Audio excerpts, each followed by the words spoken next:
Everyone, welcome to Zchem chemistry classes. तो भाई आ गए हैं अपने अगले लेक्चर यानी लेक्चर नंबर 3 के साथ। सर हम इन लेक्चर्स में कर क्या रहे हैं? पीछे तो कुछ पेपर का इंटरफेस दिख रहा है, बिल्कुल सही बात है सर।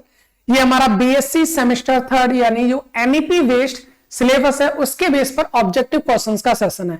हमने कहा था सर 10 क्वेश्चन हम पर डे करेंगे, उनको सॉल्व करने के तरीके, उनको एग्जाम में बैठकर कैसे अटेम्प्ट करना है, उन सबको सब चीजों को सीखने वाले हैं।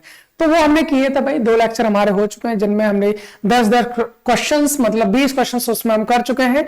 और अब इस लेक्चर में हम करने वाले हैं अगले 21 से लेकर 30 तक के सभी क्वेश्चंस को। देखिए सर कौन कौन से क्वेश्चंस थे ये देख लीजिए। आपके नंबर 1 से लेकर क्वेश्चन नंबर 10 तक के क्वेश्चंस हमने लेक्चर नंबर किसमें किए थे? 1 में किए थे। और हमने जाना था सभी क्वेश्चंस को कि कैसे कैसे उनको हम अटेम्प्ट करेंगे, किस तरह से उनका सॉल्यूशन करेंगे ताकि कम टाइम में सभी क्वेश्चंस को हम कर सकें। साथ के साथ जो ट्रिक्स हैं उनको भी हम सीखते हुए चले जा रहे हैं। तो भाई क्वेश्चन नंबर 20 तक ये हमारा लास्ट क्वेश्चन था जो लास्ट लेक्चर में हुआ था हमारा। अभी हम अगला करने वाले क्वेश्चन नंबर दैट इज कौन सा भाई? 21। क्वेश्चन नंबर 21 आ जाइए भाई, फिर करते हैं। एक बार देख लेते हैं आपको क्लियर दिखाई दे रहा है कि नहीं। बिल्कुल दिखाई दे रहा होगा, कोई दिक्कत नहीं। अगर आपको नहीं दिख रहा है इसका मतलब आपके जो फोन है या फिर जो भी है उसमें आप क्वालिटी बढ़ा लीजिए, क्योंकि क्वालिटी 1080 तक इजीली चल जाता, कोई प्रॉब्लम नहीं। चलिए भाई क्वेश्चन हमारा 21 है और क्वेश्चन ये कहता था स्ट्रॉन्ग फील्ड लिगेंड इज, इनमें से कौन सा स्ट्रॉन्ग फील्ड लिगेंड है? भाई ये वाला क्वेश्चन हमने बहुत बार किया था, बहुत बार सीखा था, क्योंकि इसके बिना ना तो वीवीटी हम पढ़ सकते हैं ना ही हम सीएफटी पढ़ सकते हैं। बहुत सारी चीजें थी जब हम कोऑर्डिनेशन केमिस्ट्री पढ़ रहे थे तो वहां पर इनके बिना तो कुछ है ही नहीं भाई। H2O Cl minus H2O minus CO। भाई हमने इनमें ये कहा था कहीं आपको Cn मिलता है, Cn नेगेटिव, कहीं आपको CO मिलता है, कहीं आपको कोई आपको हाइड्रोकार्बन मिल जाता है ना। तो ये सब जो है आपके कौन होता है? ये आपके स्ट्रॉन्ग फील्ड लिगेंड होता है। सर कौन होता है? स्ट्रॉन्ग फील्ड लिगेंड है। तो इनमें से कोई है? बिल्कुल है सर, डी। इसको तो बिना देखे हम इजीली कर सकते हैं, आपको कोई प्रॉब्लम नहीं है। अगर कोई बंदा इस लेक्चर में नया है तो मैं आपको बता दूं ये जो हम क्वेश्चंस कर रहे हैं वो किस से करने वाले हैं भाई, इसमें कौन कौन से टॉपिक से रिलेटेड क्वेश्चंस आ रहे हैं आपको बता दिया जाता है। देखिए ये हमारे पास टॉपिक्स है, केमिकल काइनेटिक्स है, केमिकल इक्विलिब्रियम है, फेज इक्विलिब्रियम है, kinetic theory of gases state है, लिक्विड स्टेट है, कोऑर्डिनेशन केमिस्ट्री है, कोऑर्डिनेशन केमिस्ट्री से रिलेटेड जितनी थ्योरी है वो है, या फिर इनऑर्गेनिक की स्पेक्ट्रोस्कोपी हो या फिर उसकी मैग्नेटिज्म हो। इन सब टॉपिक से रिलेटेड इस क्वेश्चन पेपर में हमारे क्वेश्चंस मिलेंगे और उनको हम सॉल्व भी करेंगे। ठीक है, तो जो भी हमारे कंसेप्चुअल क्वेश्चंस हैं जो हमने क्लास में भी पढ़े हैं, जो भी हमारी क्लास हुई है और जिस पर आपका ये येलो टिक लगा हुआ, ये सब हम अपने चैनल पे कर चुके हैं भाई। केमिकल काइनेटिक्स को खत्म कर चुके हैं, इक्विलिब्रियम को पढ़ चुके हैं, फेज इक्विलिब्रियम को पढ़ चुके हैं, कोऑर्डिनेशन केमिस्ट्री और इसकी थ्योरी। भाई ये आपकी 3 यूनिट बची हैं जो टाइम के रहते अभी नहीं पढ़ी है, तो उसको हम ट्राई करेंगे जल्दी से। फिलहाल हमने सोचा कि यूनिट करने से बेटर है क्वेश्चंस को कर लो, क्योंकि इनसे रिलेटेड अगर कोई क्वेश्चंस हमें आता है तो हम उसका जो कंसेप्ट है वो यहीं के यहीं साथ के साथ कवर करते हुए चलेंगे। चलिए भी ये आपको बता दिया है। अब हम एक काम करते हैं भाई, अगले क्वेश्चंस पे अपने पे आते हैं। कौन सा अगला क्वेश्चन है? तो भाई क्वेश्चन नंबर 21 हमारा हो चुका है, डायरेक्ट CO है इसका आंसर, कोई प्रॉब्लम नहीं है। अगला क्वेश्चन देखिए सर, क्वेश्चन नंबर है 22 which is second order reaction. इनमें से कौन से सेकेंड ऑर्डर रिएक्शन है? भाई ये जो क्वेश्चन है ना, ये जो क्वेश्चन है इसका आंसर मैंने आपको लॉन्ग वीडियो में तो बताइए, जो हम शॉर्ट वीडियो डाल देते हैं उनमें भी इनका आंसर बता रखा है। आप ये सेकंड ऑर्डर की पूछ रहा है, आप थर्ड ऑर्डर हो, फोर्थ हो, फिफ्थ हो, सिक्स हो, सेवंथ हो, 50वां ऑर्डर निकालो, 100वां ऑर्डर निकालो, 500वां ऑर्डर निकालो, किसी भी ऑर्डर के लिए अगर आपको इंटीग्रेटेड रेट इक्वेशन चाहिए तो उसके लिए केवल और केवल सिर्फ मैंने एक आसान सा फॉर्मूला आपको बताया है, एक आसान सा बहुत प्यारा सा। भाई इसने आपसे सेकंड ऑर्डर रिएक्शन पूछी है। इस सेकंड ऑर्डर रिएक्शन को, सेकंड ऑर्डर नहीं किसी भी ऑर्डर की रिएक्शन हो और उसके लिए अगर आपको इंटीग्रेटेड रेट इक्वेशन चाहिए तो मैं आपको एक फाइनल फॉर्मूला बता रहा हूं, उसको आपको ध्यान रखना है और उससे आप किसी का भी ऑर्डर ऑफ रिएक्शन निकाल सकते हैं। सर वो कौन सा फाइनल फॉर्मूला बता दीजिए जरा। देखिए आप ऑर्डर के लिए अगर हमको मान लीजिए इंटीग्रेटेड रेट इक्वेशन चाहिए तो उसके लिए सिंपल सा फॉर्मूला ये है, क्या है भाई? a की पावर आपको रखना है 1 माइनस n, ठीक है, उसमें से माइनस करना है a0 की पावर 1 माइनस n को, ठीक है, बराबर n माइनस वन के टी।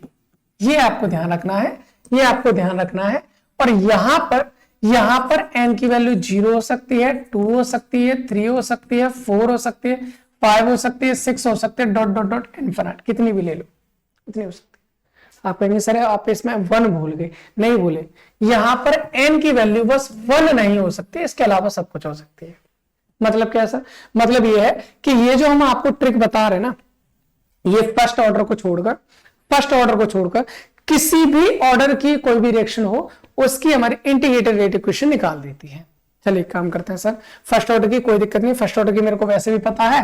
फर्स्ट ऑर्डर क्या होते हैं? k equal to 2.303 upon T log base ten A naught upon A. Sir यही तो है फर्स्ट ऑर्डर में, बिल्कुल यही बात है, यही है फर्स्ट ऑर्डर में। अब एक काम करते हैं, अलग अलग ऑर्डर के लिए हम इनकी इंटीग्रेटेड रेट इक्वेशन निकालते हैं। ठीक है सर, निकालिए।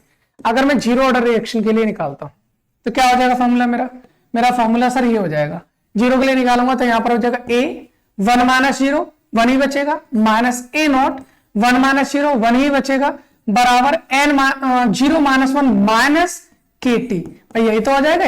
अगर मैं यहां पर n की वैल्यू 0 रखता हूं तो 1 माइनस 0 1 ही बचेगा, 1 माइनस 0 1 ही बचेगा, 0 माइनस 1 माइनस 1 बचेगा, तो माइनस के टी। ये हो गया। आप इसको इस तरह से लिख सकते हैं, a is equal to A naught, भाई ये माइनस का इधर जाके प्लस का हो जाएगा, माइनस के टी। हमने ये वाला जो फॉर्मूला है ना क्लास में बहुत अच्छे से किया था सर जीरो ऑर्डर रिएक्शन के लिए। ठीक है, फर्स्ट ऑर्डर तो हो नहीं सकता, नहीं हो सकता सर, फर्स्ट ऑर्डर तो हो नहीं सकता। अगर मैं बात करता हूं सर सेकंड ऑर्डर के लिए करेंगे तो सेकंड ऑर्डर के लिए करना क्या, कोई दिक्कत थोड़ी है भाई, सेकंड ऑर्डर के लिए आपको करना करो, लेकिन बस इतना ध्यान रखना है एन की वैल्यू कितनी रखनी है, 2 रखनी है सर। अगर मैं यहां पर एन की वैल्यू 2 रख देता हूं मान लीजिए, तो क्या हो जाएगा भाई, ए की पावर 1 माइनस 2, डायरेक्ट ही लिख देते हैं, 1 माइनस 2 करेंगे तो माइनस 1 बचेगा। ठीक है, माइनस ए नॉट की पावर भी वन माइनस 2 होगा तो ये भी माइनस 1 बचेगा, बराबर यहाँ 2 माइनस 1 बचेगा, और ये हो जाएगा इक्वल टू के टी। सर यहां से ए इनवर्स है, इनवर्स का मतलब नीचे पहुंच जाएगा तो 1 upon A minus 1 upon A not बराबर के टी। यही तो फॉर्मूला हो जाएगा, बिल्कुल सही बात है सर। यहां पर ए हमारा इनिशियल कंसंट्रेशन होता है, और जो ए नॉट हमारा इनिशियल कंसंट्रेशन है, ए है टी टाइम पे कितनी कंसंट्रेशन होगी, ये सब हम क्लास में पढ़ चुके थे। फिलहाल आपको करना क्या है, फिलहाल हमसे सेकंड ऑर्डर ही तो पूछा है, जरा एक बार इसके क्वेश्चंस पे आंसर देखते हैं। किसकी वैल्यू निकाल रखी है सर, के की वैल्यू निकाल रखी है। तो पहले एक काम करो, के की वैल्यू निकाल लो, यहां से हम अगले पेज पे ले लेते हैं। भाई हमने निकाला अभी, क्या निकाला सर, हमने लिखा है 1 upon A minus 1 upon A not बराबर के टी, यही है ना। तो बराबर के टी है तो कोई दिक्कत नहीं है, यहां लग लेते हैं बराबर के टी। अगर यहां से मेरे को के की वैल्यू चाहिए तो क्या हो जाएगा, 1 अपॉन टी, और ब्रैकेट में हो जाएगा 1 upon A minus 1 upon A not. आपको पता है अगर हम इसको सोल्व करेंगे 1 अपॉन टी हो जाना है, इसमें से अगर हम लेंगे तो ये क्या होता है, ए इंटू ए नॉट दोनों को मल्टीप्लाई कर सकते हैं, बिल्कुल सही बात है। अगर ए इंटू ए नॉट करेंगे तो यहां तक कितना बचेगा, ए नॉट, और यहां से कितना बचेगा हमारा ए, ये हो जाएगा। अच्छा, आपको यहां पर एक चीज दे रखी है, यहां पर क्या दे रखा है भाई, यहां पर आपको एक चीज ये दे रखी है कि यहां पर ना तो आपको ए नॉट दिखाई दे रहा होगा, ना ही ए दिखाई दे रहा होगा। एक्चुअल में इन्होंने क्वेश्चन में थोड़ी चीजें अलग मानी है। क्या माना, देखो माना ये है कि हम ऐसे मान के चल रहे हैं हमारे पास कोई रिएक्टेंट है, ठीक है सर, हमारे पास है रिएक्टेंट और उससे बन रहा है हमारे पास प्रोडक्ट। हम क्या मानते थे, हम मानते थे सर जब हमारा t इक्वल टू 0 है, जब कोई रिएक्शन स्टार्ट नहीं होती है तो प्रोडक्ट हमारा 0 होता है, रिएक्टेंट को हम कितना मानते थे, ए नॉट, यही तो मानते थे, बिल्कुल सही बात है। हम कहते हैं sir t equal to T time पर, कुछ टाइम पर अमाउंट हमारा बन जाता है x, तो यहां पर कितना बचता है सर, ए नॉट में से x को माइनस कर दो तो वो बचता हमारा a। तो हम इसको a मानते थे, इसको ए नॉट मानते थे, भाई यही तो है। बस उन्होंने कुछ नहीं कहा, उन्होंने बस एक चीज मानी है, और वो एक चीज क्या मानी है, इन्होंने क्वेश्चन में जो हमारा ए नॉट है उसको ए ना मानकर स्मॉल ए मान रखा है। क्या मान रखा है, स्मॉल ए। अगर हम इसको स्मॉल ए मानेंगे यानी कि ए नॉट की जगह फिर हम क्या कर देंगे, यहां पर ए ही रख देंगे सर, यहां लिख देंगे फिर हम ए माइनस एक्स। तो कुल मिलाकर ये है, आप ए नॉट की जगह ए रख दीजिए और ए की जगह रख दीजिए ए माइनस एक्स, आंसर आपका निकल आएगा।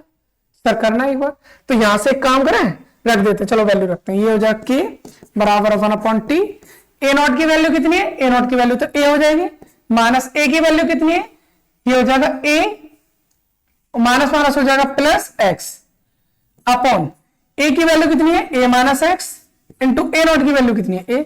तो माइनस ए से प्लस ए खत्म, और यहां से जो हमारा फाइनल फॉर्मूला होगा, यहां से जो हमारा फाइनल फॉर्मूला होगा वो ये निकल आएगा k इक्वल टू 1/t, फिर यहां पर कितना बचेगा, केवल x अपॉन कितना बचेगा भाई, a माइनस x। ये हमारा क्या आ गया, फाइनल फॉर्मूला आ जाएगा, फाइनल फॉर्मूला हमारा आ जाएगा। तो जरा देख लीजिए कि ऐसा कोई ऑप्शन है या नहीं है।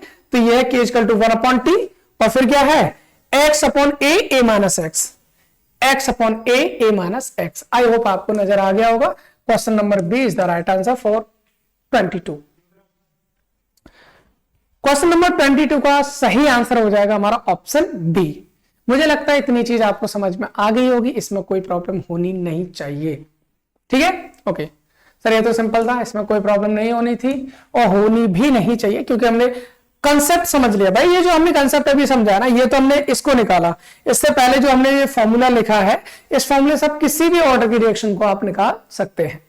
ठीक है, चलिए फिर सर क्वेश्चन नंबर अगले पे आ जाए। क्वेश्चन नंबर 23 क्या कहता है, लो ये तो डायरेक्ट क्वेश्चन है भाई, ये डायरेक्ट क्वेश्चन है सर, आरएनएस इक्वेशन। और आरएनएस इक्वेशन तो हमने बहुत अच्छे से पढ़ रखी है भाई। क्या होता है हमारा, k इक्वल टू क्या होता है भाई, k इक्वल टू होता है e की power minus EA by RT। यही तो पढ़ा था, बिल्कुल पढ़ा था सर। k रेट कांस्टेंट होता है, A प्री एक्सपोनेंशियल फैक्टर होता है, EA आपका एक्टिवेशन एनर्जी, R हमारा गैस कांस्टेंट होता है, T टेम्परेचर होता है। सर ऐसी कोई है इक्वेशन, या k equal to A e की power minus A by RT, पहला ही हो गया सर। इसको देखना, k इक्वल टू A, यहां पर प्लस की पावर दे रखी है, माइनस की पावर दे रखी है, यहां पर EA का स्क्वायर दे रखा है, यहाँ T का स्क्वायर दे रखा है, तो ये तीनों गलत हो जाएंगे, ये हमारी पहली सही हो जाएगी।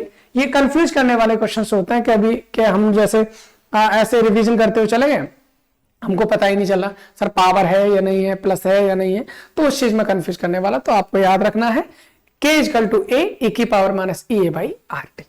ठीक है सर, क्वेश्चन नंबर 23 हो गया हमारा cover. Now come to the question number 24।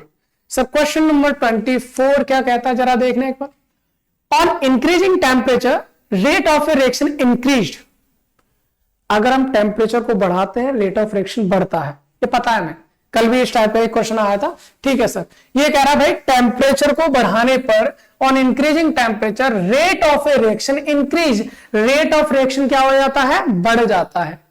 ठीक है सर, इसमें तो कोई प्रॉब्लम नहीं है, पर उसका आई थिंक रीजन पूछा है, the number of activated molecules increase, the number of activated molecules decrease, the number of activated molecules become zero, activated molecule move to the low. अरे पहला ही हो गया भाई, question number A is the right answer. क्यों, activated molecule क्या होता है सर, एक्टिवेटेड मॉलिक्यूल होता है जिसके पास एनर्जी आ जाए। नॉर्मल बंदा खड़ा हुआ तो कोई प्रॉब्लम नहीं, आपने टेम्परेचर दिया, आपने एनर्जी उसको दी, एनर्जी मिल गया, वो खड़ा थोड़ी रहेगा, वो तो भाग दौड़ करेगा, और भाग दौड़ करेगा, एक दूसरे में टकराएगा, मिलेगा, फोड़ेगा, क्या करेगा, रिएक्शन करेगा।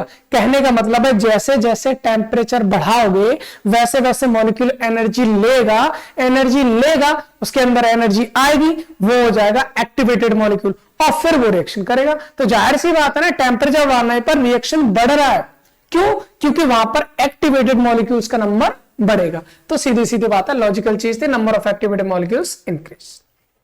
ठीक है सर, कोई दिक्कत नहीं। क्वेश्चन नंबर 24 भी हो गया हमारा। Now come to the question number 25। Which one is correct, कौन सा ऑप्शन आपका करेक्ट है, ये आपसे पूछा है।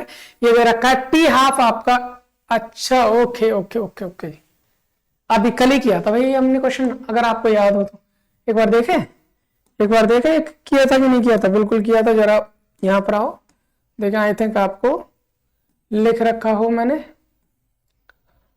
और आपको याद आ भी जाए, आ गया, ये आ गया भाई। क्या लिख रहा है यहां पर, देखो, टी हाफ 1 बटे टी हाफ 2 बराबर A02 बटे A01 की पावर n-1। आप एक चीज देखेंगे यहां पर, अगर यहां से मैं फॉर्मूला निकालूं, टी हाफ जो होता है वो किसके प्रोपोर्शनल होगा भाई, टी हाफ 1 ऊपर है, टी हाफ A0 कहां है, नीचे है, मतलब टी हाफ जो होता है वो A0 की क्या है, इनवर्सली प्रोपोर्शनल है, और उसकी पावर कितनी है, n-1। बस खत्म, यही करना है। और इसने आपको जो क्वेश्चन पेपर है उसने A0 को क्या बोल रखा है, A। तो भाई टी हाफ जो है 1/A0 की पावर n-1, के डायरेक्टली प्रोपोर्शनल है। मेरा देखो ऐसा कोई क्वेश्चन है, n-1 के डायरेक्टली मिल गया। टी हाफ जो है वो डायरेक्टली प्रोपोर्शनल है 1/a की पावर n-1, इसमें लिख रखा है T half is directly proportional to 1/a की पावर n-1। तो ये हो जाएगा हमारा एक फॉर्मूला ठीक ठाक इसका। तो आई थिंक ये तो आसान था, इसमें कोई प्रॉब्लम नहीं है। ये हमारे इनिशियल कंसंट्रेशन के आपके क्या होता है, a की पावर n-1 के इनवर्सली प्रोपोर्शनल होता है। तो सीधा सीधा सिंपल फॉर्मूला, इसी से हमने वो फॉर्मूला बनाया था, अब उससे हमने ये वाला क्वेश्चन सॉल्व कर लिया। तो इसमें तो कोई प्रॉब्लम होनी नहीं चाहिए, आसान सा क्वेश्चन था, सिंपल सा क्वेश्चन था। चलिए हटाइए इसको, क्योंकि ये हमने 2-3 बार पढ़ चुके हैं इसको क्वेश्चन सॉल्व करते टाइम भी, बाकी हमने वहां भी पढ़ा था जब हम क्लास कर रहे थे। अब तक मुझे लगता है जितने भी क्वेश्चंस हमारे आ रहे थे ना, सब केमिकल काइनेटिक्स से रिलेटेड थे। ये पहला क्वेश्चन आया जो इक्विलिब्रियम से आया। अभी क्या है इक्विलिब्रियम से, the expression of want of reaction isotherm is, भाई वांट ऑफ रिएक्शन आइसोथर्म हो, वांट ऑफ रिएक्शन आइसोकोर हो, या इससे रिलेटेड कोई डेरिवेशन हो, सब कुछ हम कर चुके हैं, सब कुछ हम कर चुके हैं। जाकर एक बार देख लो अगर आपके नहीं है। और अगर आपके एग्जाम पेपर थ्योरेटिकल है तो फिर तो आपको देखना बहुत बनता है भाई, बहुत जरूरी है वो सब देखना, क्योंकि सारे के सारे डेरिवेशंस वहां पर आपको करने को मिलेंगे, देखने को मिलेंगे। तो वो सब चीजें जाकर देखिए भाई, आसान चीजें होती हैं। जरा इधर देख लीजिए, हमसे फाइनल रिएक्शन का एक्सप्रेशन पूछा है, वांट ऑफ रिएक्शन आइसोथर्म का एक्सप्रेशन क्या होता भाई सर, ये होता है डेल्टा जी नॉट बराबर होता है -RT-ln-Q, Q मतलब के। है ऐसा कोई, ये रहा पहला, डेल्टा जी नॉट बराबर -RT-ln-Kp। सर यही हो गया, खत्म कहानी, पहला ही है, कोई प्रॉब्लम नहीं। अब माइनस तुम इधर लगाओ या माइनस तुम इधर लगाओ, सेम चीजें होती हैं, इसमें कोई प्रॉब्लम नहीं। तो ये पहला क्वेश्चन था, बहुत आसान था, इस चीज को आप नॉर्मली याद भी रख सकते हैं। अगला क्वेश्चन होता है क्वेश्चन नंबर 27, ये भी इक्विलिब्रियम से आगे भी। अब मुझे लगता है इक्विलिब्रियम के क्वेश्चंस आने वाले, ठीक ठाक। अब तक केमिकल काइनेटिक्स चल रहा था, अब इक्विलिब्रियम के क्वेश्चंस आने वाले हैं। चलिए फिर देखते हैं यहाँ पर क्या भाई, the equilibrium concentrations of x, y and xy are 2, 4, 2 and 2 for respectively equilibrium. अच्छा आपको रिएक्शन दे रखी है, चलिए इस क्वेश्चन को करते हैं। क्वेश्चन में प्रॉब्लम नहीं है, आसान सा क्वेश्चन है, एक बार करते हैं। आपको देखिए कैसे करना है इस टाइप के क्वेश्चन को। इस टाइप के क्वेश्चन को आपको सॉल्व करना है, तो आपको करना क्या, पहले तो रिएक्शन लिखो भाई। रिएक्शन क्या है सर, रिएक्शन दे रखी है 2x + y reaction sign yx2, ठीक है, 2x + y reaction sign yx2, ठीक है। ये हमारे पास, ये रिएक्टेंट है दोनों, ये हमारे पास प्रोडक्ट बन रहा है, ठीक है। इसने एक और चीज बोल रखी है भाई, क्या बोल रखी है, equilibrium concentration of x, y and yx2 की कंसंट्रेशन दे रखी है 4, 2, 2, ठीक है। यहां पर देखो कंसंट्रेशन ऑफ x आपको दे रखा है, कंसंट्रेशन ऑफ x दे रखा है 4, कंसंट्रेशन ऑफ y दे रखा है 2, कंसंट्रेशन ऑफ yx² दे रखा है आपको 2। पूछा क्या है, इक्विलिब्रियम कांस्टेंट। हमें पता है सर इक्विलिब्रियम कांस्टेंट क्या होता है, इक्विलिब्रियम कांस्टेंट होता है concentration of product divide by concentration of reactant. ये तो निकालता है, बिल्कुल सही बात है सर, इसी को निकालते हैं, हमने इक्विलिब्रियम में पढ़ा था। अगर कोई स्टैइकोमेट्रिक कोएफिशिएंट होता तो उसकी पावर पे चढ़ाते थे। जैसे इसके लिए अगर हम इक्विलिब्रियम कांस्टेंट निकालते हैं, के इक्विलिब्रियम क्या हो जाएगा भाई, प्रोडक्ट कौन है सर, ये दोनों तो रिएक्टेंट है, ये हमारे पास प्रोडक्ट है, हम क्या लगेंगे कंसंट्रेशन ऑफ yx², ठीक है, divide by concentration of x। Sir x कितने हैं, x कितने हैं, 2x है, तो इसकी पावर चढ़ा दो 2 इनटू कंसंट्रेशन ऑफ y कितने, एक है, तो कोई प्रॉब्लम ही नहीं है। अब यहां पर देखो भाई yx² की वैल्यू कितनी है, 2 है सर, तो 2 लिख दिया। अब x की वैल्यू कितनी है, कंसंट्रेशन 4 है सर, 4 का क्या है स्क्वायर, 4² इनटू y की वैल्यू कितनी है, वो भी 2 है सर, इनटू 2 हो जाएगा, 2 से 2 कैंसिल, ये हो जाएगा 1/4 16, ये हो जाएगा।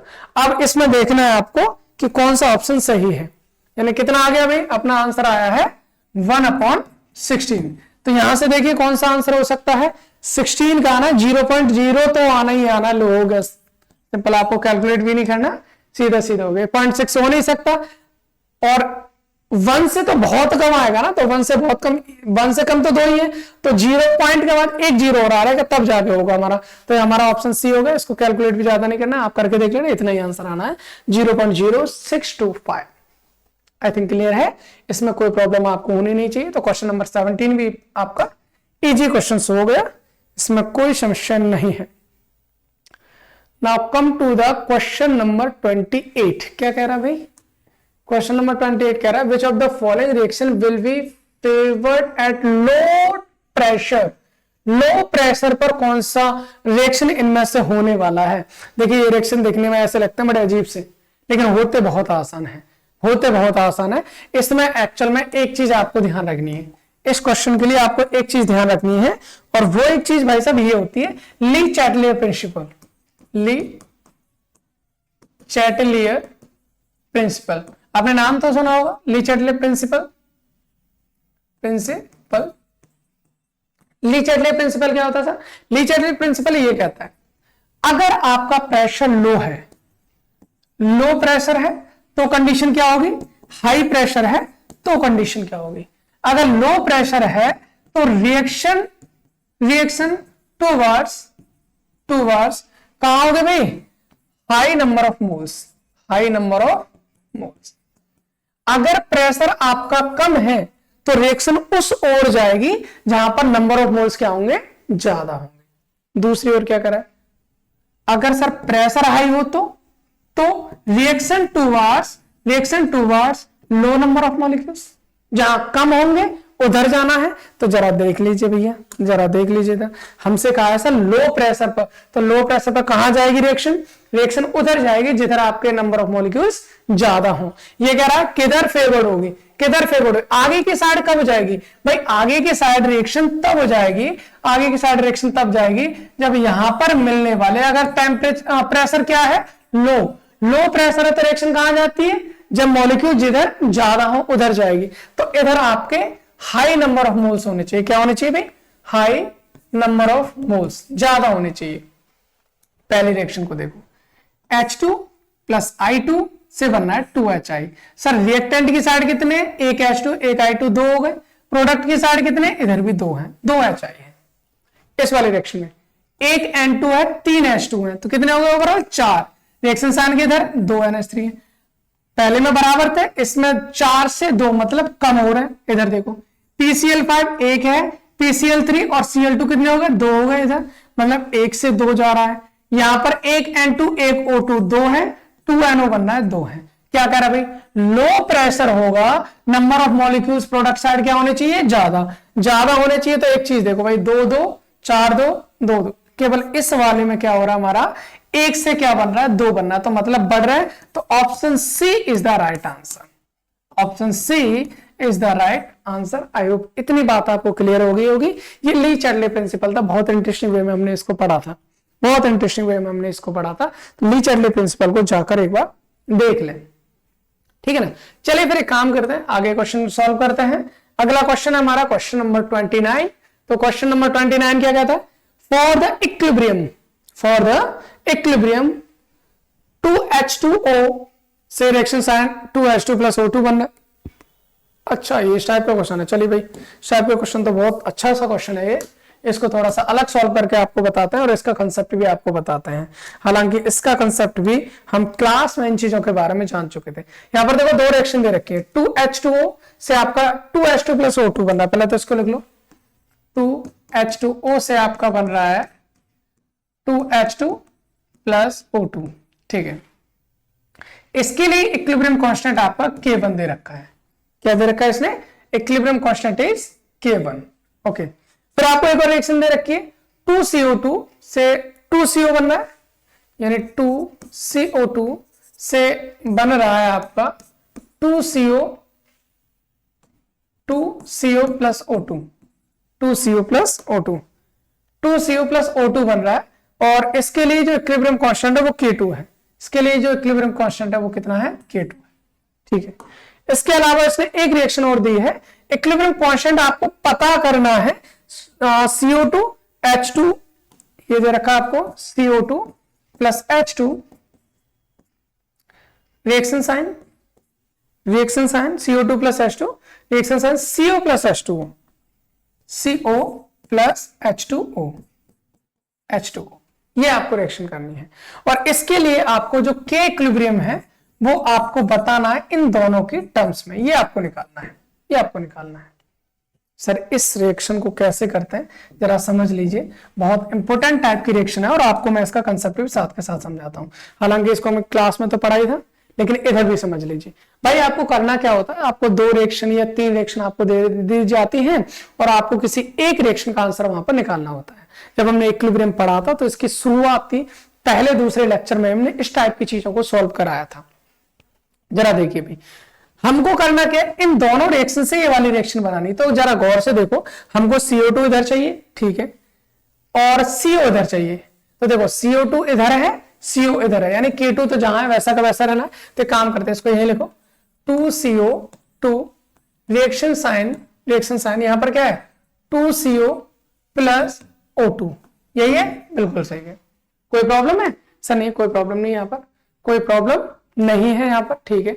आगे करिए सर, और क्या करना है, और एक और चीज देखिए, हमको H2 इस साइड चाहिए, H2 इस साइड चाहिए ना, तो इसके लिए इक्विलिब्रियम कांस्टेंट कितना था भाई, इसके लिए सर K2 है, ठीक है।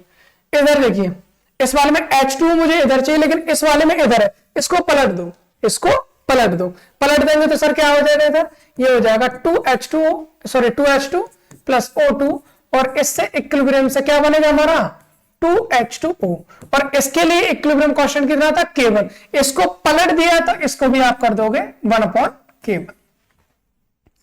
अगर सर रिएक्शन को आप रिएक्टेंट से प्रोडक्ट बना रहे हो, उसका कोई इक्विलिब्रियम कांस्टेंट है, आपने उसको पलट दिया, उसको इनवर्स कर दिया, तो उसका जो इक्विलिब्रियम कांस्टेंट है वो भी इनवर्स हो जाता है। तो जब K1 था तो इसको हमने 1/K1 कर दिया। अब एक काम करना, इन दोनों को जोड़ो भाई, बहुत आसान तरीका बता रहा हूं, इन दोनों को ऐड कर दो। ऐड करेंगे तो देखो O2 से O2 कैंसिल हो जाएगा, बिल्कुल हो जाएगा। और अगर O2 से O2 कैंसिल होगा तो हमारी फाइनल इक्वेशन क्या बन जाएगी सर, यहां से बन जाएगी 2CO2, ठीक है, प्लस यहां से 2H2, ठीक है, रिएक्शन साइन, और तो कुछ बचा नहीं, इधर बचेगा हमारा 2CO, ठीक है, प्लस 2H2O, 2H2, ये तो बन गया, बिल्कुल सही बात है। पर एक चीज देखो, पर इसके लिए जो इक्विलिब्रियम कांस्टेंट है वो क्या हो जाएगा भाई, देखो याद रखना, अगर इनको हम ऐड करते हैं, रिएक्शंस को ऐड करते हैं, तो इनका इक्विलिब्रियम कांस्टेंट जो होता है, इनका जो इक्विलिब्रियम कांस्टेंट होता है वो क्या हो जाता है हमारा, वो इसके लिए मान लो K डैश है, क्या है K डैश। अगर हम उसको लिखते हैं इसके टर्म्स में, K डैश बराबर क्या हो जाएगा, K डैश इन दोनों का मल्टीप्लीकेशन के बराबर हो, तो ये हो जाएगा K2 इंटू 1/K1, जिसको आप लिख सकते हो K डैश बराबर हो जाएगा K2/K1। ये हो गया हमारे पास इक्विलिब्रियम कांस्टेंट। लेकिन ये इक्विलिब्रियम कांस्टेंट इस रिएक्शन के लिए आया है। अब मैच करके देखो सेम है या नहीं है। आप एक चीज देखोगे सर, यहां पर इसमें और इसमें एक ही अंतर है कि इसमें 2 से मल्टीप्लाई हो रहा है नहीं हो रहा है, बिल्कुल हो रहा है। अगर 2 से मल्टीप्लाई हो रहा है तो मतलब हमको कम करना है ना, हमको यहां से कम करना है, तो उसकी पावर 1 में लगा देंगे। जैसे मान लीजिए इसका इक्विलिब्रियम कांस्टेंट देखना है, तो इसके इक्विलिब्रियम कांस्टेंट जो होगा वो क्या हो जाएगा इस रिएक्शन के लिए भाई। अगर इस रिएक्शन को यहां बनाना है तो आपको एक काम करते हैं, यहां पर वापस से लिख लेता हूं उस रिएक्शन को, देखो ध्यान से रखना, 2CO2 2H2 reaction sign 2CO plus H2। आप कंफ्यूज ना हो इसलिए मैं आपको ये सब कर रहा हूं। इसको अगर ये वाले इक्वेशन में बदलना है तो हमें क्या करना पड़ेगा सर, इसको 2 से डिवाइड करना पड़ेगा, इसको भी 2 से डिवाइड करना पड़ेगा, इसको भी 2 से डिवाइड करना पड़ेगा, इसको भी 2 से, ताकि 2 कैंसिल हो जाए। कुल मिलाकर ये पूरी रिएक्शन में आपको 2 से मल्टीप्लाई, 2 से क्या करना पड़ेगा डिवाइड।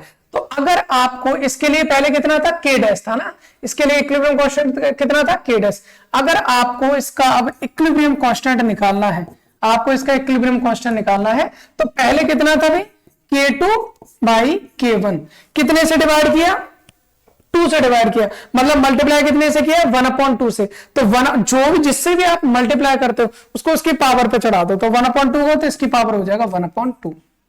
एक चीज लिखो बस, हो गया सॉल्व। अब क्या दिक्कत है, के इक्विलिब्रियम जो होता है वो K2/K1 की पावर कितना है 1/2। 1/2 का मतलब क्या भाई 1/2 का मतलब है K2/K1 कहाँ जाएंगे आपके रूट में। भाई पावर हाफ का मतलब रूट ही तो होता है, बिल्कुल सही बात है। अगर आपको ये समझ में नहीं आया सर ये 1/2 कहां से आया, एक्चुअल में अगर आप यहां देखोगे, इसको मैं मल्टीप्लाई कर दूं, इसको अगर मैं मल्टीप्लाई कर दूं कितने से, अगर मैं इसको मल्टीप्लाई कर दूं 1/2 से, तो 2 से सारे कैंसिल हो जाएंगे ना, तो इससे कितने से मल्टीप्लाई कर रहे हैं 1/2, इसलिए इसकी पावर 1/2 हो जाएगी। ठीक है, तो बस इतना ही करना था, ये हो गया हमारा। तो क्वेश्चन हमारा के इक्विलिब्रियम क्या आ जाएगा, √K2/K1। अच्छा क्वेश्चन था भाई, तो इसका आंसर आ जाएगा √K2/K1। है भी नहीं है, पर देखो ऊपर को थोड़ा सा किसका है, हाँ है भी, √K2/K1। लास्ट क्वेश्चन है आपका option D, sorry last option है आपका ऑप्शन डी, √K2/K1। आई होप इतनी बात क्लियर होगी, इसमें कोई प्रॉब्लम नहीं। चलिए फिर आगे क्वेश्चन करते हैं अपना, क्वेश्चन नंबर 30, और ये हमारा आज के लेक्चर का last question. At equilibrium delta G is, भाई कितनी बार किया है, जब हम इक्विलिब्रियम को पढ़ रहे थे, केमिकल इक्विलिब्रियम चैप्टर पढ़ रहे थे, वहां पर मुझे लगता है ऐसा कोई डेरिवेशन था भी नहीं जहां गिब्स एनर्जी की बात ना कर रहा हो और इक्विलिब्रियम ना आ रहा हो। भाई इक्विलिब्रियम पर हमको सबको पता है डेल्टा जी की वैल्यू ऑलवेज क्या आती है, पॉजिटिव आती है, सॉरी जीरो आती है। डेल्टा जी की वैल्यू इक्विलिब्रियम पे कितनी आती है, जीरो, तो यहां से at equilibrium C become equal to zero. I hope समझ में आया होगा, इसमें कोई प्रॉब्लम है नहीं। तो ये हमारा एक आसान क्वेश्चन था और 30 क्वेश्चन हम कर चुके हैं। अभी इस पूरे ओवरऑल जो पेपर है उसमें 75 क्वेश्चन होता है, 75 होता है, सबको हम करेंगे। पर डे हम 10 लेक्चर हमने बोला है, तो लगभग इसके 7 लेक्चर तो हो ही जाएंगे। लास्ट वाले लेक्चर में 15 क्वेश्चन सॉल्व कर लेंगे। ठीक है, तो चलिए फिर मिलते हैं अगले लेक्चर में। तब तक आपको एक काम करना है, लेक्चर्स को शेयर करो जितना हो सकता है उतना ना। तो जहां तक हो सकता है भाई, जो मिलता है आपको पड़ोसी हो जो पढ़ाई कर रहा हो, मतलब इन चीजों की जरूरत है, उनको भेजो। ठीक है ना। तो बस एक चीज और कहना चाह रहा हूँ, जिन बच्चों का थियोरेटिकल एग्जाम है, केमिकल इक्विलिब्रियम है, केमिकल काइनेटिक्स है, या फिर फेज इक्विलिब्रियम है, वहां पर कुछ डेरिवेशंस है जो आपके डायरेक्ट क्वेश्चन उसमें पूछे जाते हैं एग्जाम में। तो आप जाइए वहां पर, और जो क्लासेज हैं उनका लिंक आपको डिस्क्रिप्शन में मिल जाएगा सभी यूनिट्स का। तो वहां से आप एक बार उन डेरिवेशंस को देख लीजिए, प्रैक्टिस कर लीजिए, वहां पर वो आपको बहुत हेल्पफुल रहने वाले हैं। चलिए फिर मिलते हैं अगले लेक्चर में। Thanks for watching.